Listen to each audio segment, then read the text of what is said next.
Bien, hola chiquillos, ¿cómo están? Les saluda su profesora Paz, Yanqui Leo, la profesora de valores. La verdad es que nos alcanzamos a ver muy poco, solo un par de clases y después ya entramos en esta rutina de la cuarentena y que bueno, seguimos sin clases presenciales. Pero estamos haciendo todos los esfuerzos posibles para poder seguir brindando a ustedes la atención dentro de lo que se puede también, ¿ya? El motivo de este video es para explicar algunas cosas que tienen que ver con la tarea 3 que ustedes tenían que haber hecho la semana ya pasada. ¿Ya? Bueno, lo primero, recordar que estamos ya en la unidad 1. Yo les explicaba al comienzo de las clases que nosotros teníamos una misión bien importante este año, que era darle una connotación distinta a lo que era la asignatura de valores y que teníamos algunos conflictos sobre cómo se estaba llevando a cabo y que, bueno, la idea es que hoy día vengamos también a trabajar con la intención de ir aprendiendo y de hacer de esta asignatura también algo que nos ayude con todas las demás en lo que tiene que ver con nuestra formación personal, ¿ya? Bajo esa lógica, entonces, en la unidad número 1, que se llama la espiritualidad humana y el heroísmo, la idea es que ustedes entonces durante este año, un poco aporreado, pero durante este año tratemos de trabajar en cómo ustedes son capaces de formarse como personas íntegras, que es lo que a nosotros como colegio nos importa, y cómo logren esto también de la manera más plena posible. ¿Ya?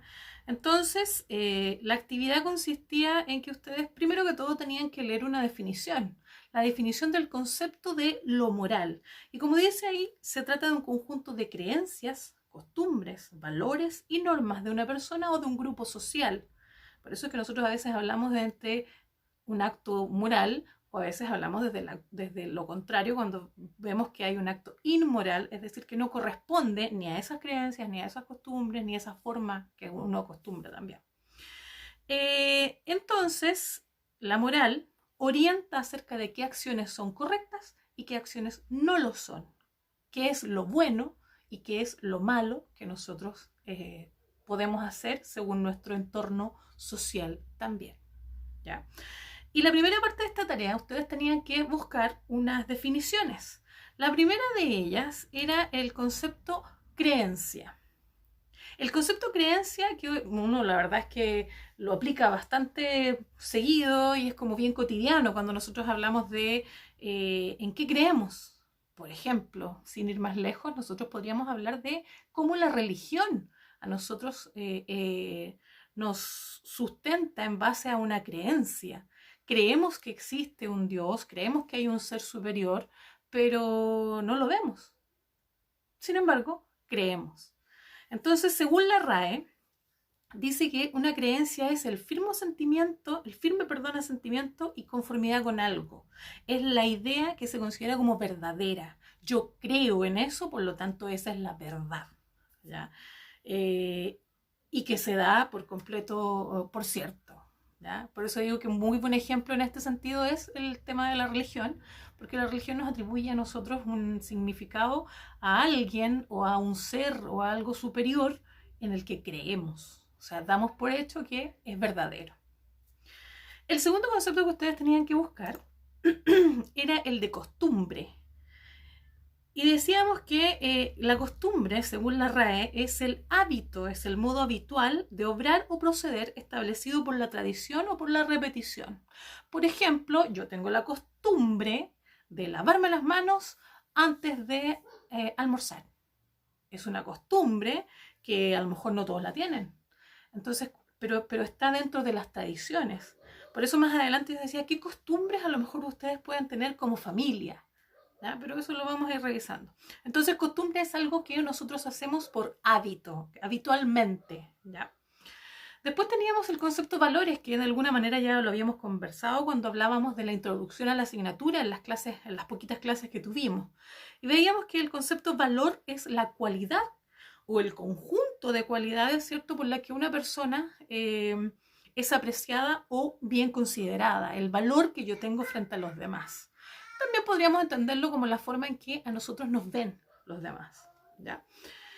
Y el último concepto era la norma, el concepto de norma. Y nos vamos a quedar con la definición de que es un principio que se impone o se adopta para dirigir la conducta de manera correcta o lo que se considera correcto, ¿cierto?, en una sociedad, en la realización o el correcto desarrollo de una actividad. ¿Ya?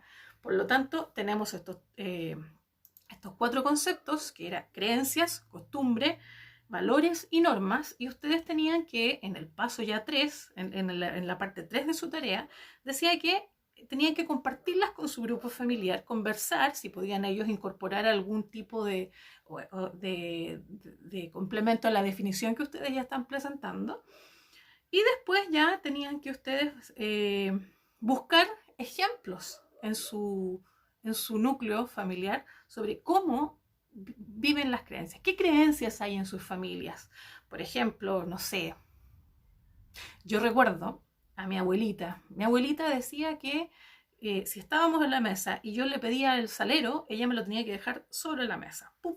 No entregármelo mano a mano, porque decía que íbamos a pelear.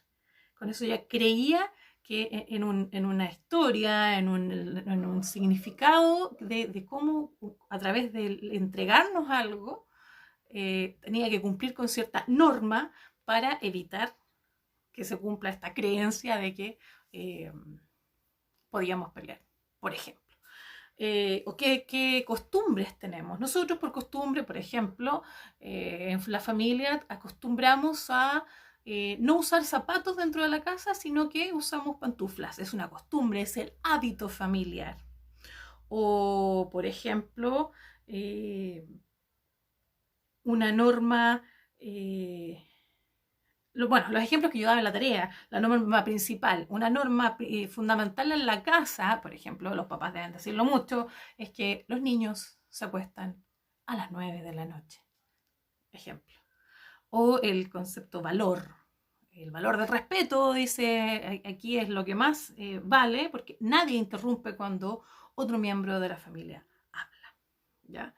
Bueno, todo esto ustedes tenían que registrarlo en su cuaderno, ¿ya? Es súper importante, chiquillos, que vayan anotando estas cosas en su cuaderno, porque cuando volvamos a las clases presenciales vamos a ir también revisando. Yo voy a hacer un chequeo de que esto esté registrado en el cuaderno para que después lo podamos traducir a una evaluación, ¿ya? Pero por ahora, evaluación me refiero no a una prueba, sino que podamos ponerle nota al cuaderno, poner décimas, ir viendo ahí cómo nos vamos a orientar, ¿ya?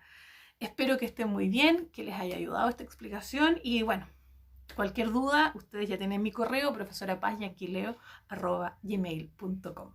Nos vemos, chiquillos, que estén muy bien.